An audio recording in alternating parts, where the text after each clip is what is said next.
Welcome and thank you for stopping by. I'm Henrik Palmgren from redicecreations.com. We are in the last week of January already.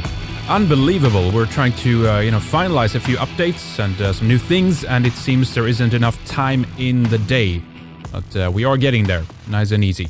Well, today we're going to kind of join two seemingly disconnected worlds, conspiracy and the alt-right. Now, I don't think they're separate or contradictory at all. I think they both make sense if you lay the puzzle in the right way. But of course, I'm biased because this is kind of the way I've pieced things together. But the very same elite that are trying to replace us in our own countries and then deny that it's happening is also trying to have us stop being biased. So that tells me we should be more biased and also intolerant. Ha! Take that, SJWs who are into conspiracy. But, in all seriousness, we are going to begin to speak about conspiracy, and in particular, the hostile elites that are doing all this stuff to us that we've been talking about for such a long time, and then later tie in how the alt-right sits with all of that. Andy Nowicki is our guest. He's the assistant editor of alternativeright.blogspot.com and author of several books, including The Columbine Pilgrim, Heartkiller, Confessions of a Would-Be Wanker, Considering Suicide, and Notes Before Death. We are specifically going to talk about the ruthless, cold-blooded, patently reptilian nature of the ruling class. He's written a book on it called Conspiracy, Compliance, Control, and Defiance. We are going to talk about how they control us and keep us zombified through calculated campaigns of manipulation, bribery, and sheer psychological terror, and tie in events like 9/11 and Sandy Hook, and look more at how they've been used as opposed to the execution of the events themselves. We're going to begin to talk about the Franklin scandal and some of the issues that kind of set off Andy on this path. I hope you enjoy the discussion. Welcome, Andy. Thank you so much for coming back to us here at Red Ice Radio. Always a pleasure speaking with you. Thank you so much for being here. Well, Henrik, it's a pleasure to be on again. I really do appreciate it. You bet. Well, we have some good stuff to get into today. You have a new book coming out, Conspiracy, Compliance, Control, and Defiance. I guess is that a working title, or is that the final one you're going to go with? That's the title that's on the book, and the book has been released. It's available on Amazon right now in Kindle or paperback. Excellent. Okay, great. I'm glad to hear that. I didn't know if it was just for pre-release so far, but yeah, that's awesome. Let's talk a bit about that. I mean, conspiracy is a good old Red Ice territory subject, if you will. We've spoken about this over many years now. We're coming up actually in April on the 10th year of doing Red Ice Radio, a decade. Wow! Congratulations. Well, thank you, and it's just incredible how man, it's crazy. I don't know what to say about it, but anyway, conspiracy is a subject we've dedicated a lot of time to. I am personally a firm believer that people conspire in order to gain an advantage over others. In fact, I believe it's still, at least in America, the number one issue that people go to court over. I mean, in criminal law, a conspiracy is an agreement between two or more people to commit, a crime, at some time in the future, basically. So it's not a weird thing, but somehow conspiracy, I guess conspiracy theory, we should say, has attracted this very kind of fringe element to it, that this is right. Something weird, it's strange and bizarre and all that, right? Yeah, it's gotten that sort of connotative meaning, even if it's the denotative meaning of conspiracy isn't anything particularly weird or crazy or out there, fringy, X-Files-ish or anything like that. It's obtained in the last, I don't know, 3 or 4 decades, this connotation of Twilight Zone kind of territory.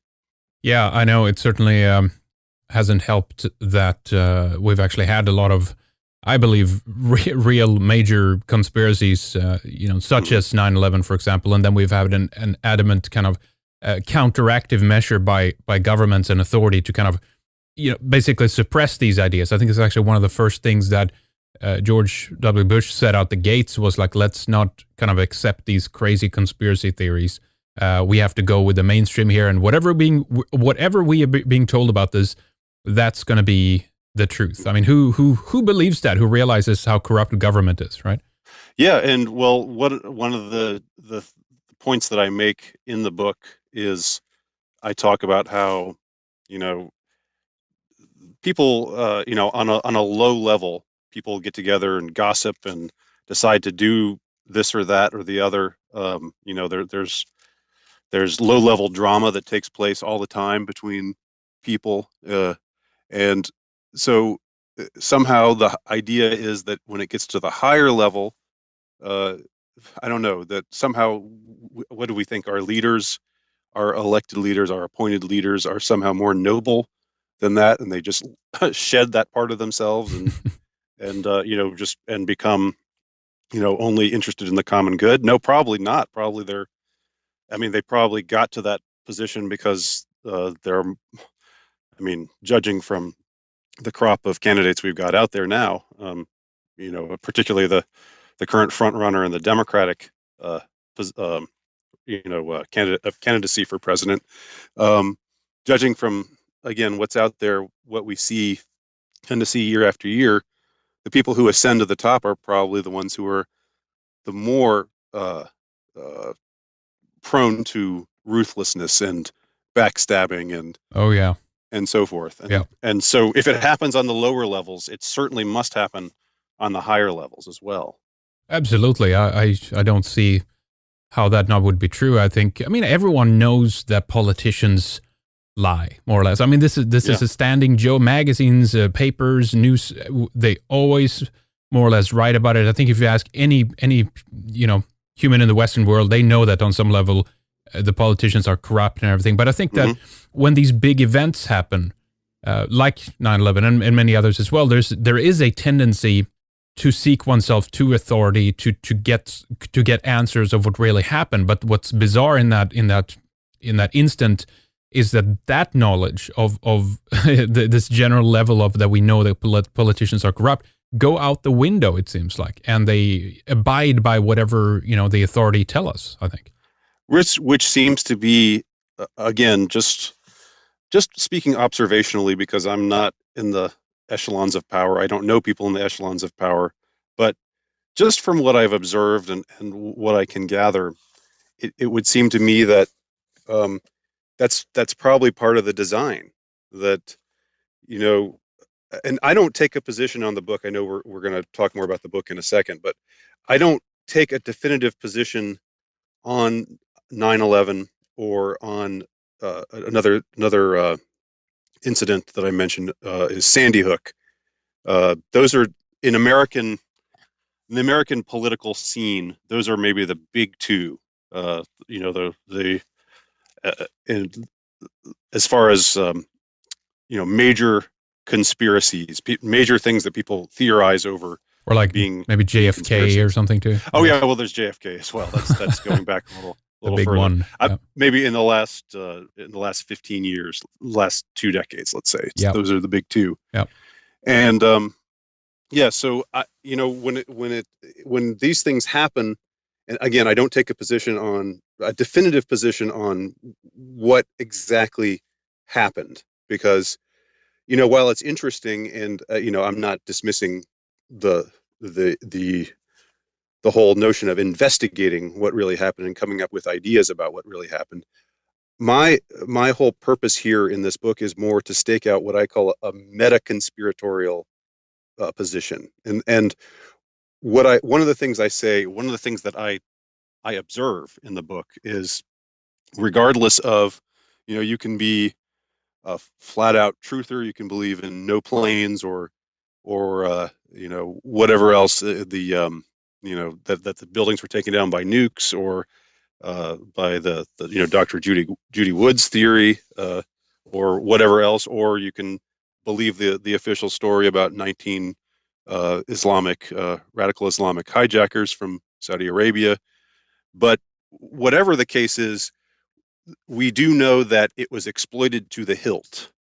That whatever happened, again, and I have some ideas about what happened. And the point I make in the book is, if you read between the lines, you can more or less see where I stand. But it's not so important where I stand, because I'm just one guy, and I've looked at things and studied what I've studied, and I've come to certain conclusions. But I'm more interested in the truth than in trying to I don't know, convince anybody about any particular position. But what I do think is important to note is the way in which these crises, these events are exploited instantly, and the the kind of efficiency with which they are exploited in all, the sophistication of the manner in which they are exploited in order to create more, essentially more statism, and to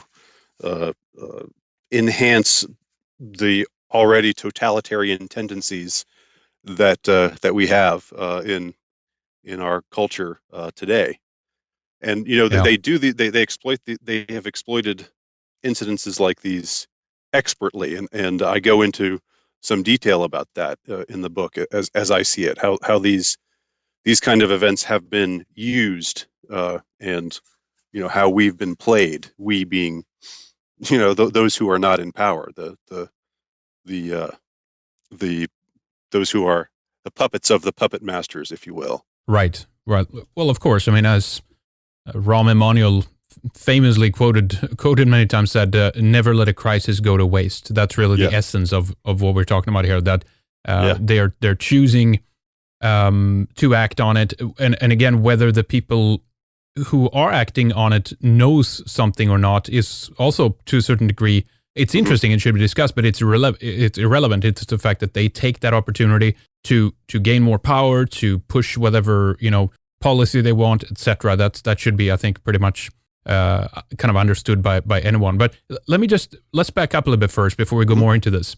Obviously, you're behind Alternative Right together with Colin Liddell, um, and I didn't know you were kind of into some of these topics that much. To be honest, I didn't know you were into yeah, conspiracy and stuff like that, of what would be more defined as being part of the alternative kind of truth seeking community or right.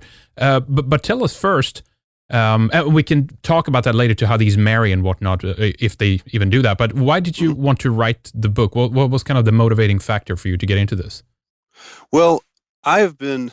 It's funny you put it that way. I've been a sort of closet truther, quote unquote, for a while now.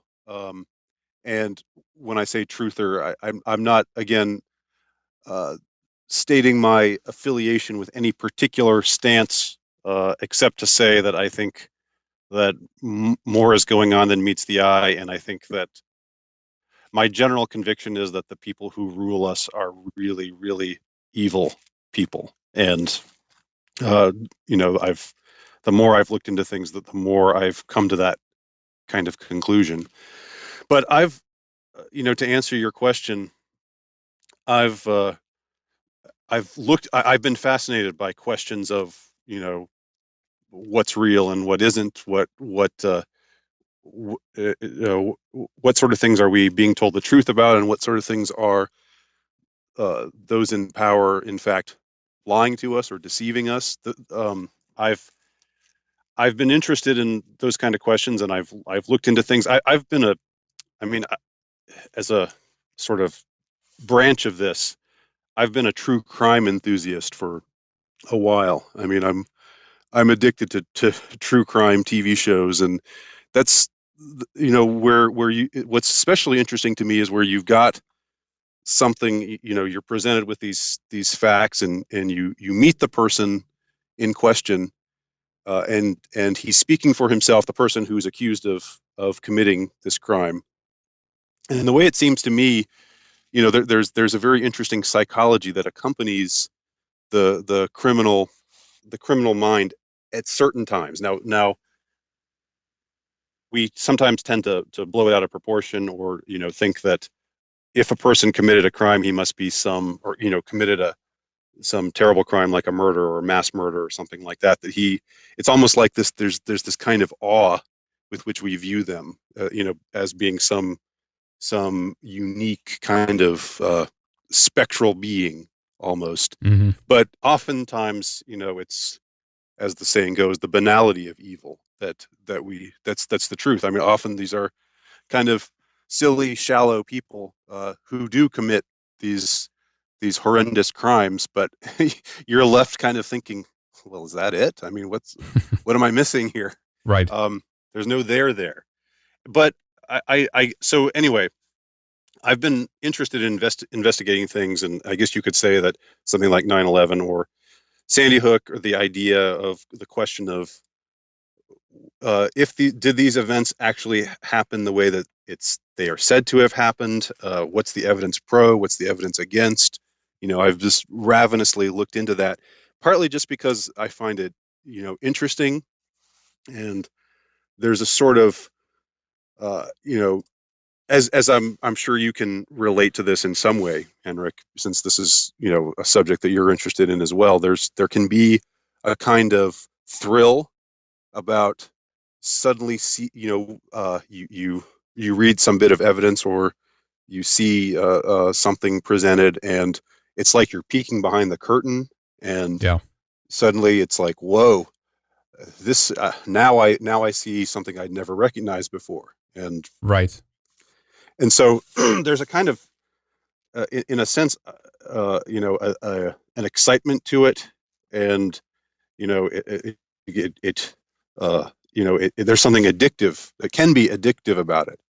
Um, but from my own perspective, I was looking into things, this, that, and the other. 9/11, of course, is a big one. Sandy Hook was another one. And if anybody listening isn't aware of the alternative theories about what took place at Sandy Hook, all you have to do is Google it, and you'll have a handful of stuff. You'll Yeah. have a lot Tons to of look into there. material. Yeah, tons of A lot of material out material. there. Yeah. Yeah, I mean, not all of it necessarily credible, but Of course not. No. but a lot of stuff to look at. So anyway, so I was going about my business, looking at again, furtively studying all this stuff, because it was, again, I've sort of been in the closet. I guess I'm sort of out of the closet now, but um, uh, as far as believing that there's more than meets the eye, and there was something thrilling about it. But then at some point, I went down this particular avenue, and it took me to a very, very dark and disturbing place. No, I mean, all of this is dark and disturbing. I mean, don't get me wrong, but I I uh, I studied. I began studying um, the Franklin scandal. I Oh don't know yeah. if you've heard of it. Oh, of Heard of course. that? We've done shows on it. Absolutely incredible when you when you blow up the blow up that box, if you will, of Oh yeah. the Pandora's box of that story. Yeah. And so for me, it was studying that particular story and others like it, which we don't have to get into right now. But um, the it was going down that particular route, and at first it was just sort of like, oh boy, oh boy, me, ravenously tearing this material apart, saying, this is, boy, I'm uncovering all kinds of stuff here, and there was this thrill to it. But then all of a sudden, and it happened all of a sudden, there was this severe psychic backlash that I experienced, where the supreme darkness of it all just hit me so hard that, I mean, and it was I mean, I was thrown for a loop. I was like, for about a month or so, uh, a month or 6 weeks time, I was still able to live my life and go about my business, but it was haunting me, and it wouldn't let me go. I mean, and I was up at night sobbing, thinking about this, and uh, I had never experienced that kind of depth of horror. Um, and yeah, again, I'm not claiming that uh, I actually, I'm not comparing what I felt to the actual suffering of actual victims. I mean, I want to make that very clear. I'm not Right. trying to, talk about, oh, poor me or anything. But it was almost as if I had experienced it personally myself. And it was, I mean, to call it uh, powerful, a powerful experience would be an understatement. I mean, it was too powerful. It was Right. like, for the first time, I don't know if you felt this way, Henrik, in your studies, but it was like, for the first time, I was like, no, I don't want this to be true. please let this not be true. You Yeah, know, yeah, um, yeah. I and think that's a healthy response to have your. I mean, there's an endless amount of material to consume, and it can drive you crazy to a certain extent if you don't pace yourself. And I think even today, considering the how much material is available, you could, I mean, immerse yourself in this for years probably. oh yeah, And I think when I kind of got into it was, shortly after 9/11, wasn't that much material available at that stage. So hmm I could still pace it, but it was still enough to create to upset my whole worldview, obviously, and turn everything yeah, upside down, and that can be quite challenging for sure. oh yeah. And so I think that was a formative experience. I mean, after, like I said, for a while there, I was really thrown for a loop, and there was a a kind of recovery process that went with it, and I just kind of had to take a break from all that stuff for a little while, and then I had to sort it out and put it in some perspective in my mind, like how do I deal with this? Because I wanted it not to be true, but I couldn't convince myself that it wasn't true. You know, I'd still like for it not to be true, honestly, but I You don't mean know. like It's you mean like how do I make use of it, right? Because yeah, consuming the material just for the sake of consuming it is kind of it doesn't lead anywhere, basically, right? yeah. So what do you do with it, right? Where do I go from here? I Right. mean, um, how I felt, I guess, a need to try to do some good, in the middle of all of this, and I think that's kind of what's what ultimately spurs you on. Uh, it's something that healthy that comes from having this kind of reaction is, you can't compartmentalize anymore. It's too real, and if the realness of it doesn't destroy you, then you have to.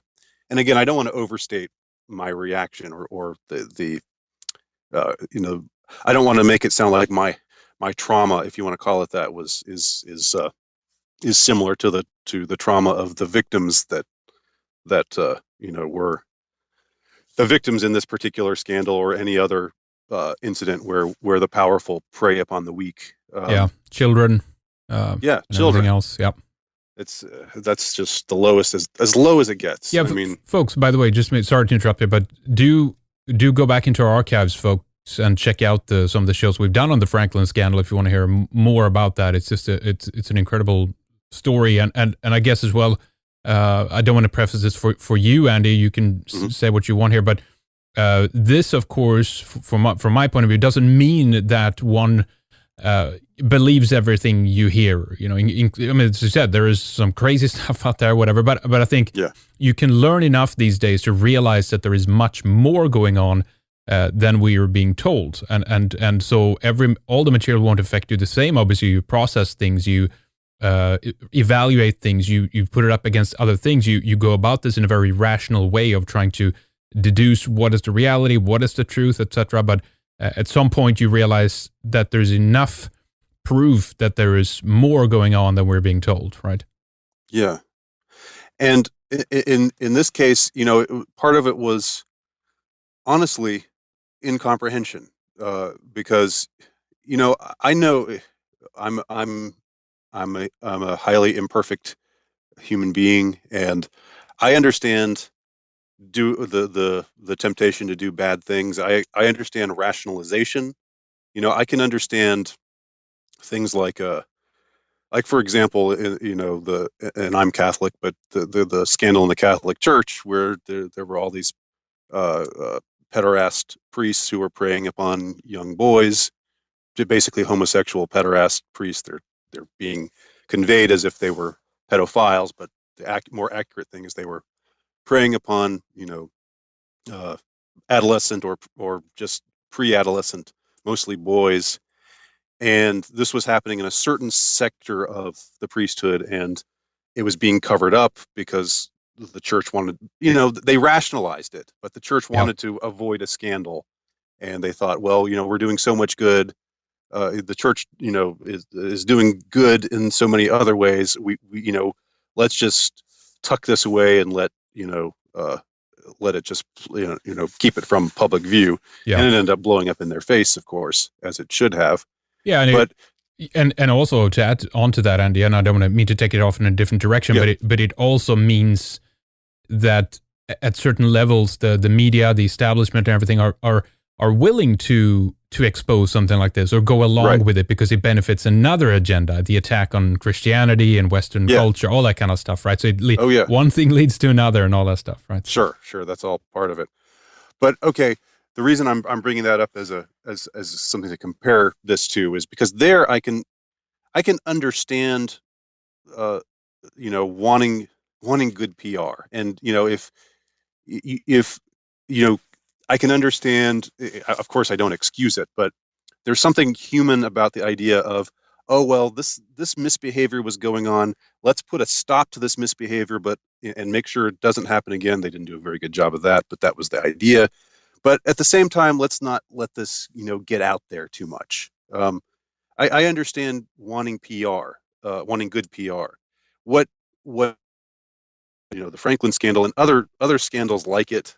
There's been a more recent one involving what's his name, Jeffrey Epstein, oh yeah, and the which is a very very similar sort of deal involving the weak and basically children being preyed upon by the perverted powerful. Um, what? yeah, Jimmy Savile and this whole Yeah, connection with the Jimmy BBC, Savile. BBC helped to cover it up, and yeah, Yeah, so many other things like that. And what terrified me about these kinds of things is what I see. It's like instead of the institutions just trying to cover it up for PR purposes, I see it seems like the institutions exist to help the powerful prey upon the weak in this way. mm-hmm. And that is a whole new level of evil that's harder to deal with. And so that kind of went into my writing of this book, which I sort of have been working on and off for the last year or so. When I have the time, when I have the inspiration, and part of the conclusion I came to is uh, I made use of metaphorical use of this notion of reptilians, and I know you've had David Icke on your show a Sure, few times, and yep. he's famous for his theories about reptilians. Basically, I guess there's some question about whether it's metaphorical or not in his case, but my impression was that he seemed to actually promulgate the idea that they were actual beings from another dimension or from another planet or something like that, and that they are. And so they're an actual different race with an actual different DNA who live among us and look like us but aren't like us. And I found that useful, not in the sense that I believed the literal interpretation of that notion, but metaphorically speaking, if these people live among us and do these kinds of things and are able to go about their daily routines and basically look human, look recognizably human, and yet they are uh, just doing these things, committing these kinds of crimes against the innocent, which seemingly, with absolutely no remorse, and the whole. I mean, I don't want to sound like I'm saying everybody who has power is like this, but Mm. that they are out there. There's a sizable clack of them out there with a considerable amount of power, and again, from the research I've done, I don't think that can really be denied.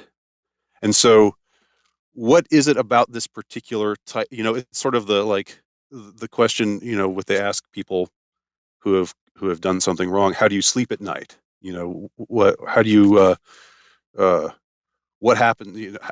What happens in the mind that enables this kind of person to do these kinds of things and yet go on again? Just it's what most of us would think of as like sort of living a double life.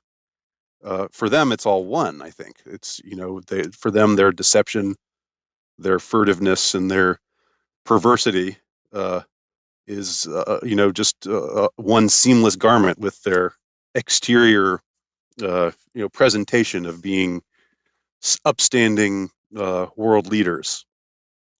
Yeah. And to that kind of mindset, there is no real contradiction. But to us, to normal people, it's just really hard to comprehend. And so I wrote a little bit about in the book, and I've excerpted this a couple of places at Alternative Right under the title "Our Reptilian Rulers" and "Our Reptilian Rulers Part 2," where I just explore a little bit what must be the mindset of these people who do these kinds of things and who live this kind of way. Yeah, there's a lot of interesting things here, and I think personally, I've become, I guess, less inclined to go the metaphysical route more recently for various reasons. I mean, I see advantages and problems with an approach that says, well, no, conspiracies doesn't happen, and then I can see a problem with those who only go that route as well, and get lost in that to a certain extent. I do believe there is a balance between these things, right? I think that if you go too much of the metaphysical route, if you will, or not metaphysical, but always looking at the conspiracy, there might be an attempt by these people to try to never kind of see reality for what it is. It can never just be kind of upfront. And exactly something what it seems. Yeah, it can never be at face value. There has to be more behind it and all that stuff. And I've watched that many people over the years, and initially probably myself included when we got into this kind of these topics and whatnot. But it's this idea that it removes you from the urgency of the immediate, the physical that's happening right in front of your face, of what stuff that you can do, right? Which I think prevents some people from acting on these things and changing things and try to. Even if this means working politically and all this kind of stuff, So I see to a certain extent, I can see a benefit even from the point of view of our elite rulers to have us kind of lost and endlessly searching in conspiracies and never really kind of getting to it, if you see what I'm saying. I do, yeah. And people actually, like with Sandy Hook, for example. I don't want to get into any particulars here, but if you look into it, there are some things that some people say, well, look, this is obviously a fake. This picture here is obviously photoshopped of this family or that family. This grieving parent is obviously faking it. And so is that just part of the you mean this can, again, you can chase your tail for days and days and months and months like this. Like, are they just putting these things here? And I mean, it's interesting to wonder, but like you say, it can be a trap also. And at some point you've got to just clear out the cobwebs or take a break, and just because there's only so much that we are going to be able to understand with the time that we're allotted here on Earth. And how do we spend that time? And what do we? Yeah, sure. What do we try to affect? What do we try to do? Yeah, these. You can't spend all your days on YouTube looking at conspiracy videos. Exactly. And it's a fun. Well, again, there can be useful things here. I mean, there can be amazing things you can learn about the world. So it's not that, but it can also, as we said here, take you away from the really important things. Because I guess on the flip side of that argument, in terms of getting lost in conspiracies and just endlessly roaming in those kinds of environments, it's also an aversion I've noticed by many people, in the alt-right, that I guess it's more of maybe a disassociation. They think that some of these ideas are crazy, so we got to try to look good or rational, so let's not even talk about that or go there. But my point has always been, like, in terms of this particular area or this particular crowd that we're talking about, that, I mean, just recognize the fact that they are trying to replace us in our own countries, and they're lying to us about it. The hostile elites that are running the show are performing, in my opinion, a slow genocide, and they're in fact denying that they're doing it. And they attack anybody vehemently who questions this or brings this to attention to people as a crazy conspiracy theory. So, they do stuff like that. I mean, it's like box cutters didn't bring down Building 7. There are things out there which will show you a different Yeah. idea, right? Yeah. Yeah. And so that was all, and if I could just say maybe one more thing about how what the motivation behind the book is, and this is kind of related to what I was mentioning before, but just in a different way. I've always been aware of, or I've for a long time been aware of being somebody who I'm the sort of person who I don't like to be manipulated. That's one of the worst. I mean, I think that if I get the feeling somebody is trying to manipulate me, trying to get me to do something or feel some way in order to benefit themselves, I mean, that is something that I just absolutely cannot stand. And Yeah. Yeah. and uh, and I'm aware that this is, largely speaking, this is a manipulation game. What we're talking about here, and part of the you know it's pride. I'm a prideful person. I like to think, oh, what's working on the drooling masses? That doesn't work on me, man. I'm smarter than that. But I guess part of it is you have to become aware that like in that Clint Eastwood movie, that famous line, a man's got to know his limitations. um Yeah. and we all can be gotten to. That's the thing. I mean, and I think that's part of the whole, what was behind the motivation for writing this book, is thinking about the ways in which I've probably been manipulated without even knowing it. And the uh, how, just generally speaking, how one is never immune. And you gotta think again.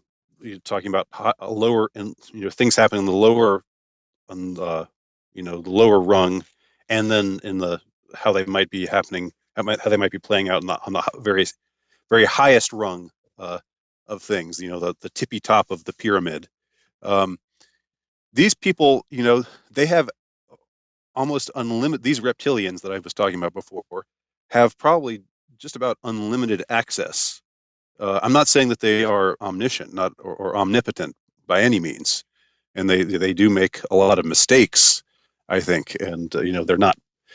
Uh, we shouldn't revere them in any way, but they do have access to probably endless resources. I mean, hell, they can create more money whenever they want. I mean, I know you've done stories before. This is getting more, I think, more in the past. You did some shows about the black budget, uh, Oh yeah, for sure. and that kind of fascinated me because wow, and I mean, when they were, of course, right before 9/11, how many trillions of dollars were missing from the Pentagon budget, right? That Yeah. even Rumsfeld said that openly. Uh, Yep. that was the day before. Uh, and then years later, it was like it had it had multiplied even greater than that. So there's all this money out there that's being spent. They can make more money whenever they want, and they can and so you've got to think that they have access to very sophisticated means of manipulating. And so that's also part of it, is trying to sort out, uh, uh, to be, I guess,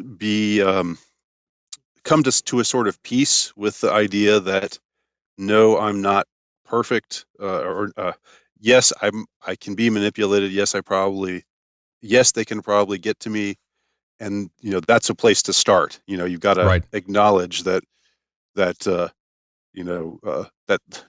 your pride will, pride goeth before a fall, and you've got to understand that, and then that's the way you can better fight. I think humility, uh, it's not just a, a more attractive personality trait. It's also a more somebody with proper humility knows, uh, uh, it's harder to be attacked when you have proper humility, because you know what your weaknesses are and you acknowledge them. And Hmm. it's not all about this kind of macho bravado that I guess I'm more often drawn to or tempted towards. and so it all kind of goes together in this, the personal and the political swirling together, and that's part of that was a large part of what motivated me to write Conspiracy, Compliance, Control, and Defiance. Well, there's a lot. There's a lot to it there, and I wanted to pick up on something you mentioned about them having, basically endless, what it looks like endless means at their disposal in terms of money and economy and all that kind of stuff. And what's funny about that, by the way, is that this is also like there's such a thing as like the official black budget, right? I mean, even Wired magazine writes about like how much they've spent on developing this new stealth plane, for example, Right. and how much money is lost. I mean, so that's like official. Yeah. There's probably things that are underneath that we don't even know about. That's just the tip of the iceberg. It's got to Yeah. be. Of course it is. But so I think it also might look to us if we followed their trail, if we're trying to play catch up, and if we see all the things that they have more or less succeeded in, I think it will look from our perspective that they are almost omnipotent in their ways and all that. But see, the flip side of that is that we don't see everything that they have tried and failed to do, right? I mean, Right. I think they try a myriad of different things that we are never even aware of, and so that alone, I think, should point out to us that they don't have everything under control. It isn't that simple. There's a lot of things that can change along the way, and they bungle things terribly, even in our view. I mean, one of the passages in one of the passages that I excerpt at the alt-right site, I talk about, for example, Larry Silverstein, right? and his little gaffe where I mean, for reasons unknown, I think just because just thoughtlessness. I don't think he was. It was one of the deals where he was just the revelation of the method or anything like that. I think it was just like, oh yeah, we took the building down. We decided to pull it. Yeah. Yeah. Yeah. Oh really? I mean, and if you look at his words, I mean, I don't see any other way of interpreting it, but Right. that. I know that people have tried to spin it one way or another. So there's little things like that. I mean, these people are not superhuman, and I also maybe a more amusing thing, but still I think significant. I quoted or I cited when Al Gore, when he was running for president, was asked what his accomplishments were, and he said, "Well, I did invent the internet." Oh yeah. It's like, what in the Al. world? What would make you think that saying something that people aren't going to notice this and make fun of you for claiming such a thing? And it's just like there's this disconnect, but for them it's not a disconnect. It's just they overreach, and then they just kind of have to correct. They have to play the PR game, which is, I think, really hateful to them, because they want to just look like they're supreme and in control, but they're not. Well, you mentioned that kind of early in the book about some of the modalities that they adopt to try to look human. And when I say that, I mean in the sense that they have compassion and they're like one of us, right? That they have at their disposal a kind of a whole slew of things that they can pull out to like make us believe that they are just one of us, right? And they have empathy they care, and all this kind of stuff. It becomes like an art form almost to them, right? Yeah. And to me, it's so transparent. I don't know if you saw the President Obama press conference where at just the right moment he has tears coming out of his eyes. Oh God! Ugh, yeah. I mean. God, yeah. My God, I mean, I don't know that anyone can fall for that. Right, anyone could think, oh yeah, this was just a spontaneous moment where he just gets choked up thinking because of those poor kids who died. I mean, it's just, I mean, it's unbelievable. In a way, it's sort of, I mean, it's funny.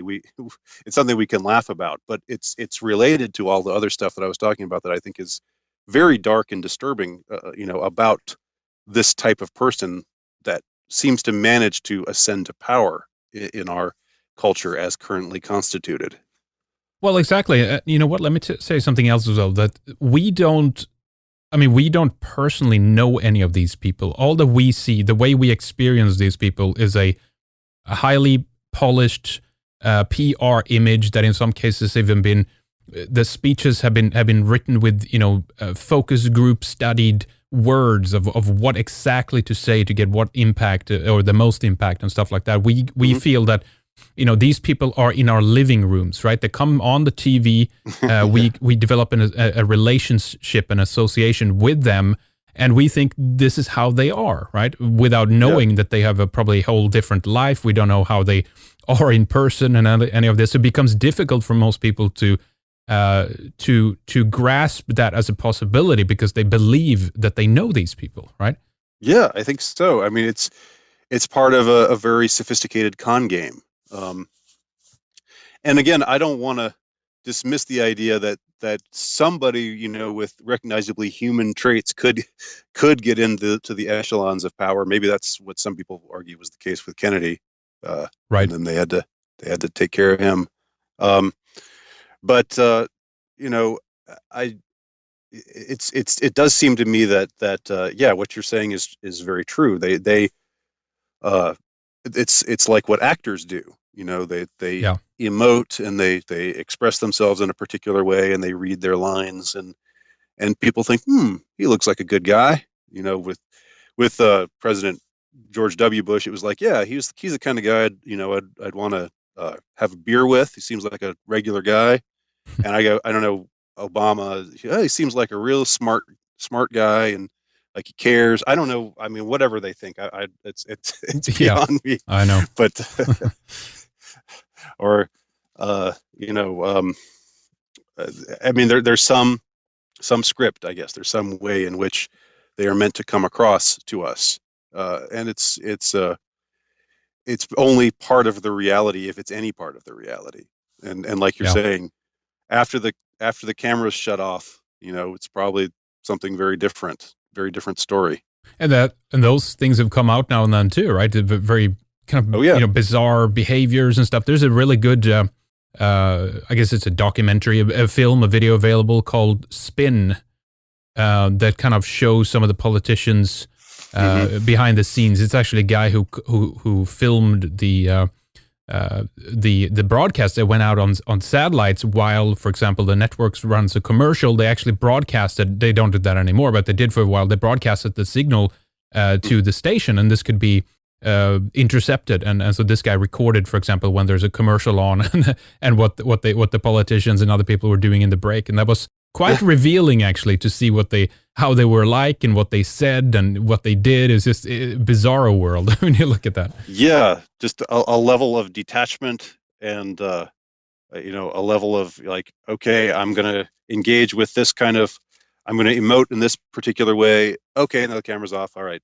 uh, now it's just like the curtain falls at the end of the play, and Yeah. you know the you stop acting however you're supposed to be acting, and just become become your real self. Yeah, that's right. Or even like checked out, like Bill Clinton was like completely gone. I mean, okay, I guess Yeah, there's elements we can rationalize here by saying they do, the same interviews every day or whatever, and they are yeah, tired or whatever. There's other things going on here, but yeah, but despite that, the point is we don't know these people, and they have a highly polished image that they give to us for very specific reasons. yeah. We don't know them. We shouldn't trust them. We shouldn't think that they have our best. Uh, meet that they necessarily mean us well.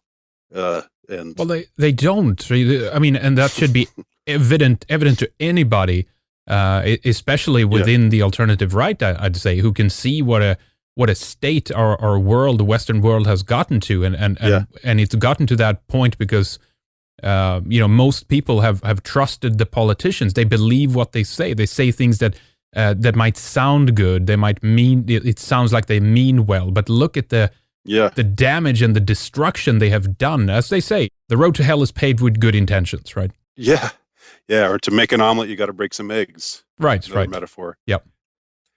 Yeah, and things are starting to change now, and people are, to use a tired metaphor, starting to quote wake up uh, to a degree. And I just wonder how much of what's coming will also be co-opted by. I mean, there's a lot of enthusiasm here in America in alt-right circles for Donald Trump, Right. Yeah. and in France there's Le Pen, and there's other nationalist politicians who are going against the grain, and they're probably, some of them are sincere people, but I just kind of wonder, just I suspect, I just because I guess I'm just, that's just the way I am. I just it occurs to me to think, well, is this counter movement also going to get exploited? Has it already been exploited? Is it already being, are we already being manipulated in new ways? I mean, Well, that's yeah. just I mean, something to. I believe so, Andy. Sorry to interrupt, but Yeah, I sure. mean, we've spoken about this a lot on the show, and for me, it isn't really a mystery at all. The idea that the nationalist movement have some very questionable aspects to them, is they're horrible on the question of Israel, which takes, traditionally, like in Europe anyway, many countries have been, more questionable when it comes Mhm. to Israel and whatnot. But it's clear that this kind of the rise of the nationalist parties are in lockstep with Israel, for example. Mhm. And there's definitely an element within that I think is seeking to kind of hijack the populist movement, Mhm. the basic discontent about what's happening. So obviously we have to be careful. That's true, but see, at the same time, that shouldn't let us to a point where we don't try to engage and change something, right? We have to Sure. also do something. And again, so we're back to that point where I feel the conspiracy theorists might just kind of they fall short because they just say, well, what? It's just controlled, so who cares, Mhm. right? And then nothing gets done, right? Yeah, it may be an excuse for apathy ultimately, Exactly. or Yeah. for inaction. Yeah, that's certainly a danger, and that's not what I'm recommending in the book either. Right. No, of Just to make course. that clear. Of course. Yeah. Well, I wanted to go in. I guess we could take a break here in a little bit, but I wanted to. We're going to talk about a little bit more about the book, where people can get it and so forth. But later, I want to get into a bit more about, kind of how you categorize some of these different types of people or whatever that we deal with. We have the sociopath, we have the full-on psychopath. That's also something that's been picked up in recent years. Some research has been done on that. And then, of course, as you said, you focus on this, what you call the reptilian, which is, of course, Yeah. a metaphorical kind of explanation for what we're dealing with here, basically. And we can talk more about that in the second segment, Andy. But why don't we give out some of the details here first in terms of where people can get a copy of the book? Tell us about your website, and if there's something else you wanted to let our listeners know about before we wrap up the first hour. Okay, well, the book, as I said before, is available on Amazon. Conspiracy, Compliance, Control, and Defiance by me, Andy Nowicki. You can purchase it uh, on Kindle, in Kindle form, or in paperback uh, for I think a fairly reasonable price. I hope people will conclude after they read it that it's a bargain, but I don't know. Hopefully. Um, there are excerpts from the book that are posted at our website, Alternative Right. You can find that just by googling Alternative Right, or go to alternative-right.blogspot.com. The titles are uh, Our Reptilian Rulers and Our Reptilian Rulers Part 2, and another one, Slaves to Our Programming. These are the titles of the excerpts. Also, on my SoundCloud page, which is, I should change the name of my SoundCloud page. Right now it's JNOW1101, but I think if you just type in Andy Nowicki SoundCloud, it'll take you there. And I've got some acting background. I've still got the acting bug from time to time, so I actually do some reading from those excerpts. So you can hear those excerpts in an audio form for Slaves to Our Programming and Our Reptilian Rulers, as well as other things. I've got a regular podcast that I do at that site. And let's see what else. I think that's it. So you can buy it on Amazon. I think that's the only place that it's available. It might be available at BarnesandNoble.com, but I'm not totally sure about that. Well, we'll definitely have a link up to Amazon, and as you say, Andy, it's just the Kindle is just $3.99, and the paperback is only $5.95. So definitely, when you read more, pick up a copy, check it out. There's some really interesting ideas in here, and a lot of things that we've talked about so far that Andy really dives, much deeper into, and get you a fuller picture, of course, of what we're talking about. But we'll pick up and talk more about this in the second segment here. We have much more to get into. So stay with us, folks. Stay with us, Andy. We'll be right back with the second. All right, ladies and gentlemen, we are going to continue in the second hour. Sign up for a membership with us to continue to listen. We have a jam-packed second hour coming up as we go deeper into the topic of the nature of the ruling elite and what their goals and objectives are, and how we can understand what drives them so that we ultimately can stop them. Now, in the second hour, Andy and I talk a bit about how both I and Red Ice ended up looking at many of the concepts that is touched upon by the alt-right and other, surrounding movements and issues as well that we previously were, not supposed to discuss within the conspiracy field, such as all the anti-white propaganda, population replacement, mass immigration, white genocide, and also, of course, World War II revisionism and the untouchable topic of the Holocaust and all that mess.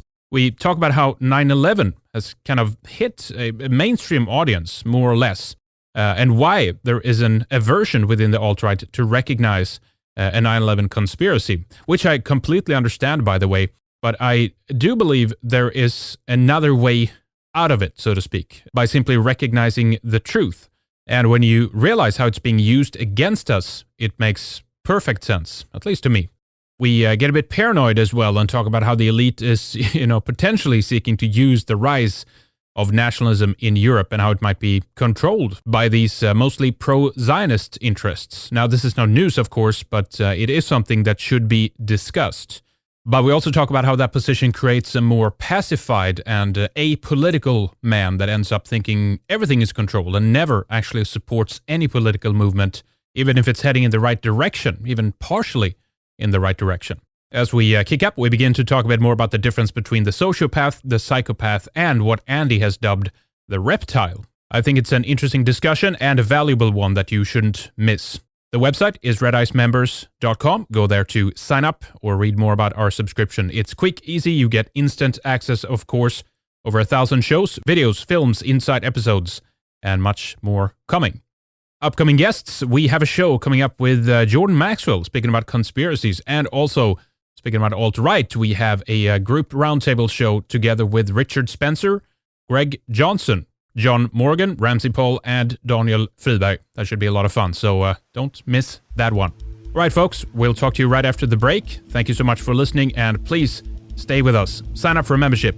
We'll talk to you there.